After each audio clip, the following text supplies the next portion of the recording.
Hey, how y'all doing today? Grace, peace, and blessings to you all in the name of the living God, in the name of the Lord of Spirits, the Lord of Lords, the King of Kings, our King and High Priest, the Lion of the tribe of Yehud, uh, Yeshua HaMashiach, Jesus the Christ. Uh, I'm, I want to come to y'all today and talk to you about what is some of a couple of things going on in the world today. Uh, Specifically, I want to speak to you about the virus that has made its way to this land, and I want to talk to you all about that very quickly. I know you got short attention spans, a lot of folks, so I'm going to be very quick. So this is what we're going to be focusing on today. One thing I'm going to go over is important facts. One, my credentials, who am I? The data, the limitations of the data, prayer, washing hands, face mask, the uh, the rate of fatality of this and other types of diseases, the spreading, what a coronavirus is, what is a 2009 attack in coronavirus, how is it different from SARS and MERS, the history and the future. All right, I'm trying to get this down. I'm not going to say how long it's going to take, but I'm going to try to get this down to as short as possible. Is uh, the law as it pertains to sicknesses and diseases. The Lord had given our ancestors before the invention of the germ theory and all that other stuff that took place that is modern day epidemiology and modern day infectious disease prevention. They dealt with that for us. All right. Leviticus 22 and verse 4. That's the first script we're going to read. 22 and verse 4. All right. Let me see. Yeah. So it says that what man soever of the seed of Aaron is a leper or hath a running issue. So any of the brothers that are in the priesthood, he shall not eat of the holy things until he be clean. And whoso toucheth anything that is unclean by the dead, or a man whose seed goeth from him. So you can't come to work and you can't do your priestly duties if you are unclean of any of these things. So if for some reason your seed is going forth from you or something crazy like that, or you a leper, you have some type of leprosy, you're not even supposed, or you touch something that is dead. See, this is the thing that people don't seem to understand. This is important. All right, let's go into another script real quick. All right, to understand this, because what we have to understand is that everything has already been laid out for us. All right, Leviticus 11 in verse 8. All right, Leviticus 11 and verse 8. All right, this is important to understand because they say that this virus came about from a wild animal market where they was basically selling this food to eat. Verse 8 says, "Of the flesh ye shall not eat, and the carcass shall ye not touch; they are unclean to you." So, what this is saying to you is that it's not about whether it is about for certain you're not supposed to eat anything unclean, right? That is anything that is in the water without scales and fins, anything that is on the land, any beast of the field that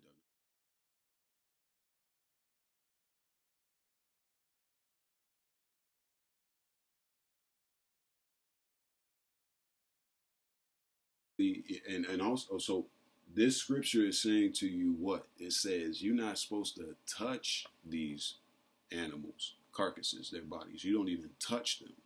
All right, if you have touched them, we can go back and we see he say, if you were in a priesthood and you touch them, you can't even do any of your priestly duties. All right, if you just a regular Joe Blow Israelite and you happen to touch or come across and kick one of these animals, you are unclean unto the even. That means you unclean. You have to go a certain amount of time. If it's the even, it's even to even. All right. So you're gonna have to go a whole day, basically, as an unclean person. All right, next scripture. Let's go to Leviticus 13 in verse 1. Now, in verse 1, it says, "And the Lord spake unto Moses and Aaron, saying," skip down to verse, verse 2. "When a man shall have in the skin of his flesh a rising, a scab, or bright spot, and it be in the skin of his flesh like plague." The word plague is negah in Hebrew.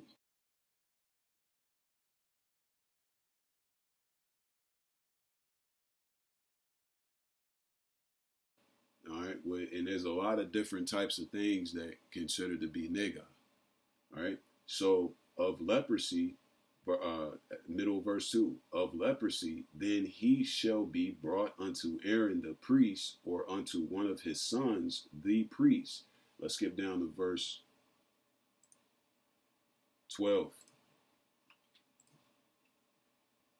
"And if a leprosy break out abroad in the skin, and the leprosy cover all the skin of him that hath the plague, from his head even to his foot, wheresoever the priest looketh, then the priest shall consider, and behold, if the leprosy have covered all his flesh, he shall pronounce him clean.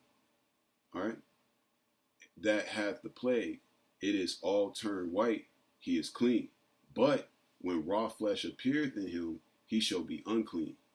All right, so the germ theory hit Europe, hit Asia, hit the the Ishmael and them in the Middle East, after it hit Northeast Africa, all right, or the land of Levant, the land of Israel, right, Canaan's land. Canaan was one of the four sons of Ham. That's Northeast Africa. When it hit Northeast Africa, it hit it first.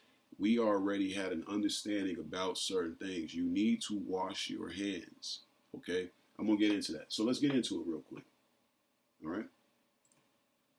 Important facts. This virus right now that took place in China is not something that it has been sequenced. So there's a lab in China that has taken basically they call them primers and stuff, but basically what it is the genetic sequence that is a fingerprint of this virus.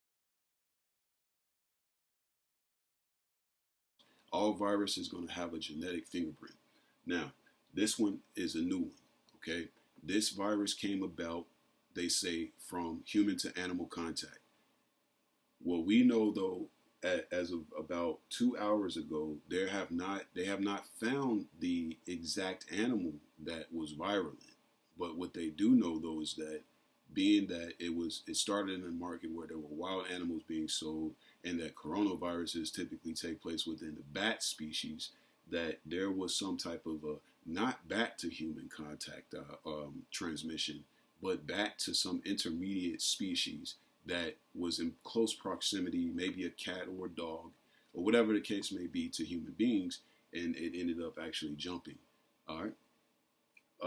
I'm not a public official. I have no responsibility whatsoever to any government organizations or anything of that nature. I can speak however I want to speak. I do not have to, edit my words so that I don't cause panic or fear or anything of that nature. So that's one thing about me. My background is I was a chemistry major in school. When I was in school, I was a chemistry major. I was pre-med. I've read lots of books on epidemiology, specifically the 1918 Spanish flu epidemic is what they call it, right? Which was basically a avian flu virus. Also, my data is limited, all right? So there's always limitations in data because right now, even though I've looked at the CDC website and I've looked at the publications that they have released to the public for, like, independent laboratories and stuff like that to try to recreate this virus and to begin to start working on some type of just a hood, level 5 hood alert, all right? I believe that overnight some of the things within our culture are going to have to change, right? You can't hit my square or my blunt, all right? Not until the springtime, all right? You understand me? You can't hit none of my square, my blunt. Yeah, I'm not sipping the water after you or anything of that nature. You see, I just touched my face just now. That's the biggest way to transmit a virus right there, is to touch your nasty face, right, with your nasty hands. Skin is the largest organ of your body, and it has the ability to be able to stop all manner of different diseases and pathogens from entering into the body. They become a problem for you when there's either a scratch that breaks open the skin, right, like we read in the script, right, that allows for the pathogen to come in, or eyes, nose, and mouth, right? Those are the orifices in which it will enter into the body. We go back to the scripts. We can see that all of these people had to immediately, these people had to be washed and separated, all right? And they had to be washed 7 times ritually in some situations, all right? It's in our culture already. You got to wash your hands. You know, your grandmother won't let you even she won't even let you touch the refrigerator, a door handle, unless you don't wash your hands. I remember as a child, we couldn't even touch the refrigerator unless we washed our hands. But it's not in all cultures, and we have to be recognizing of that. It's not to down those other cultures, but it's to bring out to light what reality is. Now, right, I heard some folks on the internet talking about face masks, and they say, well, you know, they don't really help all that much, and woo wop the bam, and this, that, and the third. But listen to me, all right, man. Listen, man. Go ahead and go ahead out there, man. Get you a mask, man. You ain't gotta get you one of these, right? You see, these masks right here are like extra strength industrial like type masks or whatever.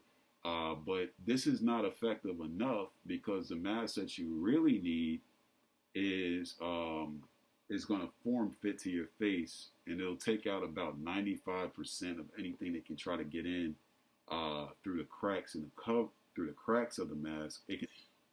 The mask will protect you, but it becomes less effective if it gets wet. And the mask, the real purpose of wearing the mask, a dry mask like this, is to stop you from putting your hands on near your mouth, your nose, and stuff like that. You can't protect your eyes, like, right? 10% of people who contracted the SARS virus died from it. Only 10% of people. This virus, however, is not the SARS virus. This is a different type of a different genetically and structurally. This is a different virus. What is a coronavirus? So coronaviruses are viruses that have attached to them corona, which is a protein. It is designed basically to attach to the lipid bilayers of cells in certain parts of the body, particularly rhinoviruses, which come about through the cold and flu season a lot. They have the ability to attach to the olfactory glands within the inside of your nose, like inside of your nose and whatnot. That's where you get the running noses and the sneezing and the coughing and whatnot, and the fluid that comes from there. Viruses like influenza, these in coronaviruses, these viruses will actually attack the lungs. They want to attach to the proteins, and they want to attach to lung cells. This is not the plagues that are mentioned in the script. This is the beginning of that. I believe this is the beginning of sorrows. But this plague, the plagues that are mentioned in the Negaim and the scripts, that is going to be dependent upon whether or not you are worshiping the image, the blonde hair, blue eyed image. Is what, my personal belief is a blonde hair, blue eyed image, like almost like that you get of Jesus Christos image that they put out there. If you worship the image of the beast, or if you take the mark of the beast, you will become susceptible to those plagues. We don't understand how the Lord has engineered that, but He has definitely engineered it into the situation. Second thing is that, okay, so now let's go. What is the 2019 in coronavirus? It is approximately what they have said, and right now, like if you go to Wikipedia, they'll tell you that they don't know this particular figure for exactly, but I have seen some publications say that it's about 250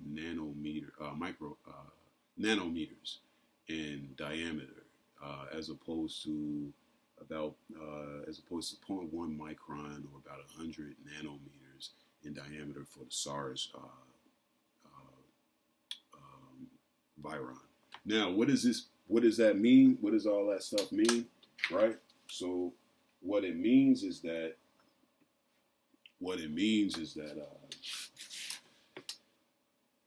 the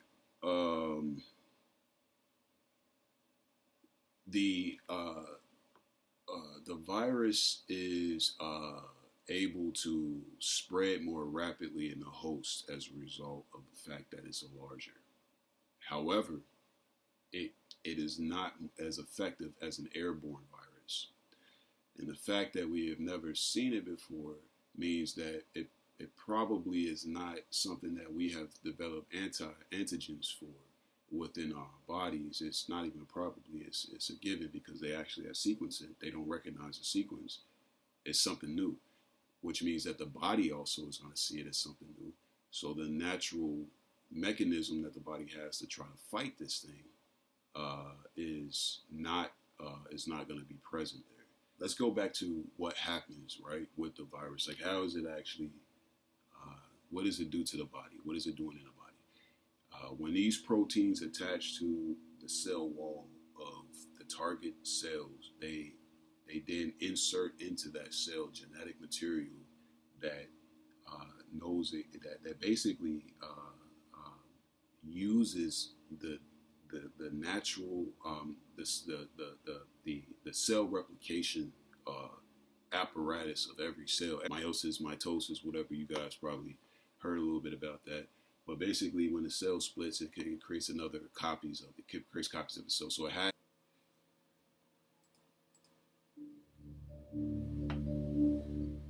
Every cell in your body is a tiny factory, constantly making proteins. Your genetic code, or DNA, directs every activity. Protein-making machinery in the cell reads the cell's own DNA and makes sure the cell proteins go where they're needed.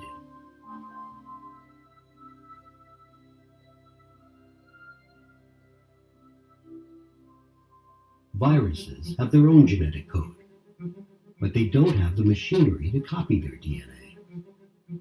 So viruses need your cell's machinery to reproduce themselves.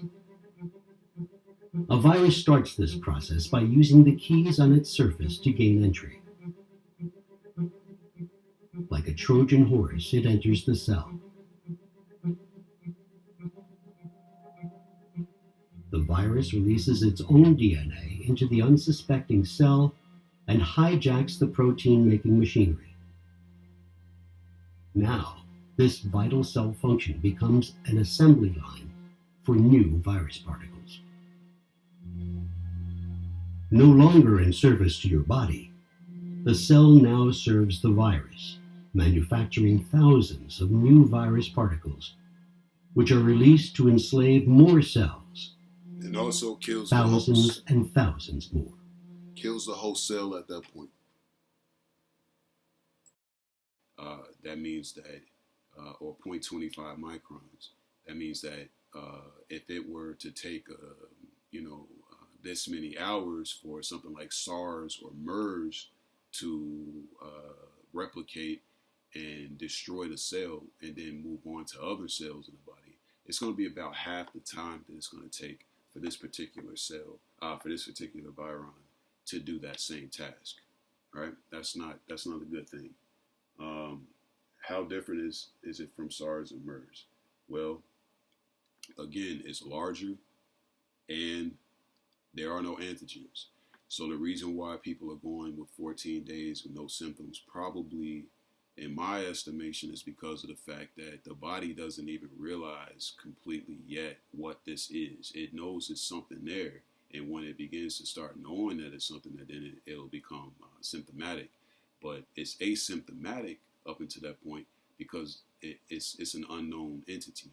And even though unknown entities are typically attacked, for some reason, this particular thing takes a long time. 1918 saw the Spanish flu influenza. It is a benchmark for what a virus can do. 18 was the height of the World War One.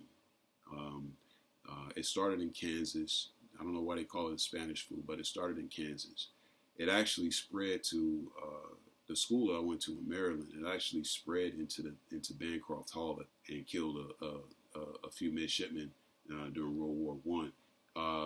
The really scary thing about the Spanish flu is that as bloody as World War One was, which means that and when I say bloody, I mean that we had seen in one day of fighting 50,000 people, 50,000 casualties. On the British lost 50,000 on the first day of fighting, and in the Battle of the Somme, which I think was in like 1917 or whatnot, but or 16.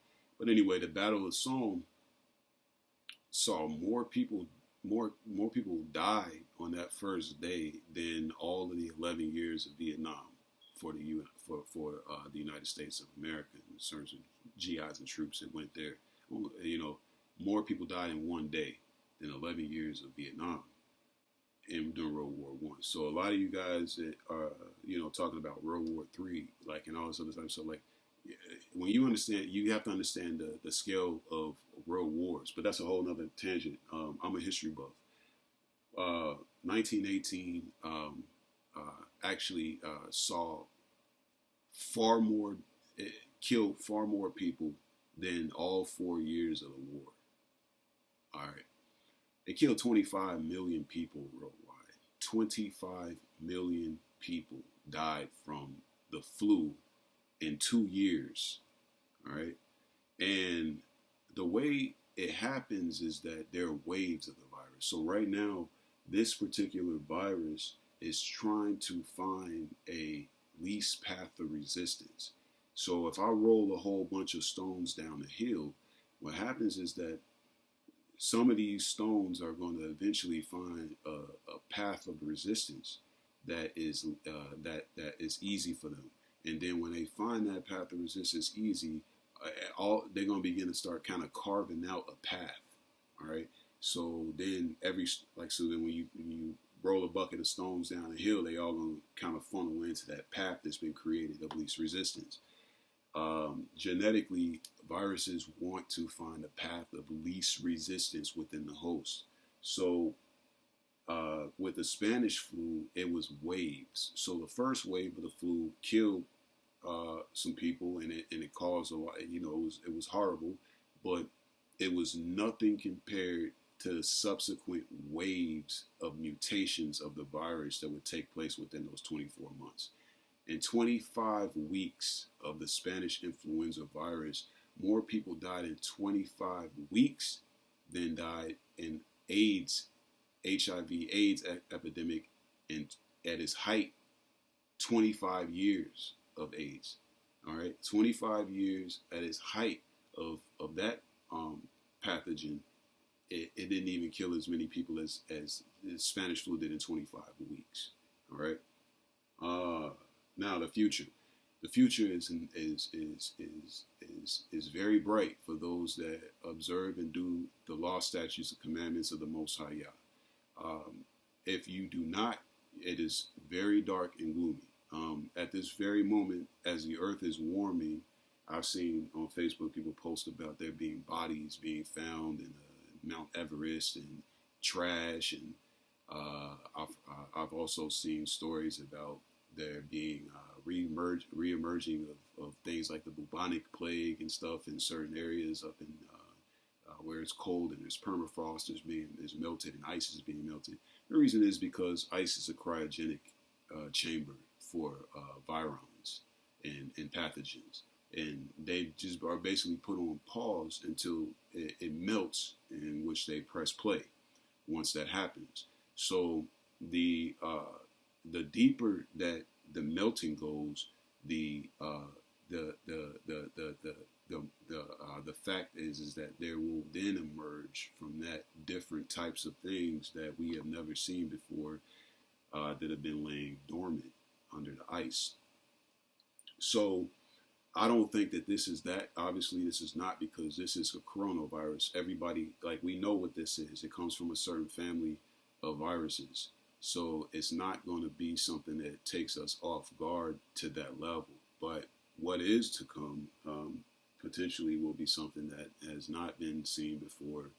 We don't even, for all we know, instead of attacking the lungs, it may attack the heart. It may attack the liver. It could attack kidneys, anything of that nature. We don't know. What we know about influenza is much. We know much about rhinovirus. We know the common cold and things. And understand something, it's not the cold weather. It's the contact between human beings doing nasty stuff and not taking into consideration other human beings. So one of the things that, you can also do, you won't be crazy for doing it, man. It's just go ahead and get you something like this right here too. Go ahead and get you some gloves, man. If it's cold outside, you already should be wearing gloves. But a lot of you is out here, man, just lollygagging, just playing it cool and that and all that. You understand me? Listen to me, man. This is not the time for you to be running around lollygagging, man. This is a public service announcement. This is a hood level 5 alert, nigga. Change now. All right, start thinking now about your actions and how you do things. All right, start preparing now.